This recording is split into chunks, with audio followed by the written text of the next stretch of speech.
Bonjour à tous, donc toujours dans ce chapitre 2, nous allons voir le dernier paragraphe où l'on va voir comment définir une fonction à l'aide d'un tableau. Donc un tableau de valeurs, qu'est-ce que c'est? Le tableau de valeurs d'une fonction, c'est un tableau qui est formé de quelques valeurs de x et de leur image.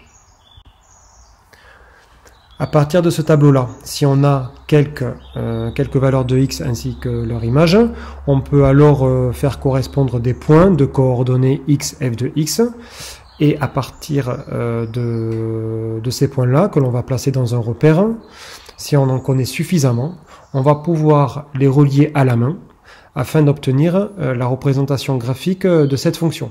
Alors évidemment, ça va être une représentation de manière approchée, de façon approchée.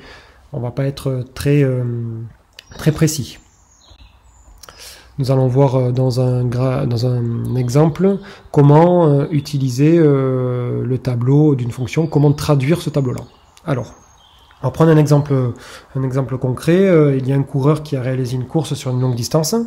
Et on a dressé un tableau en relevant sa distance en fonction du temps qui est chronométré en minutes. Donc sa distance, on va la noter en kilomètres, et à chaque distance, à certaines distances relevées, on a chronométré son temps de passage. On va modéliser cet exemple-là à l'aide d'une fonction. Donc on va appeler f la fonction qui, au temps réalisé en minutes, donc au moment où il passe, fait correspondre à la distance. Donc ce tableau-là, que l'on a utilisé pour relever le temps de passage ainsi que les distances, on va l'interpréter. Donc sur la première ligne, le temps en minutes, qui va correspondre à nos abscisses, à l'abscisse de nos points, et sur la deuxième ligne, la distance en kilomètres qui correspond aux images qui va nous donner les ordonnées de tous nos points. Donc on a relevé à chaque temps de passage la distance qui correspondait. Nous allons voir comment interpréter ce tableau. Donc ce tableau-là, quand on prend par exemple le temps de passage au bout de 5 minutes, alors à 0 minutes, il a effectué 0 km. Ça correspond à l'origine du repère. Au bout de 5 minutes, on lit dans le tableau que l'image qui lui correspond, c'est 0,8. Comment on l'interprète? Eh bien, on dit que l'image de 5 par la fonction f, c'est 0,8. On peut donc noter que f de 5 est égal à 0,8. Cela nous permet d'obtenir un point que l'on peut noter A, de coordonnées 5 pour abscisse et 0,8 comme ordonnée. Et ce point-là, il appartient à la courbe.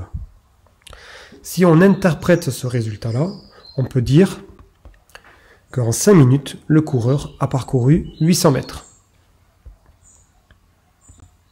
De la même manière, si on prend dans la deuxième ligne, si on lit le 7, la distance parcourue, 7 km, eh bien, on peut lire que le temps qui lui correspond, c'est 60 minutes. Donc on dit qu'un antécédent de 7 par la fonction f est 60.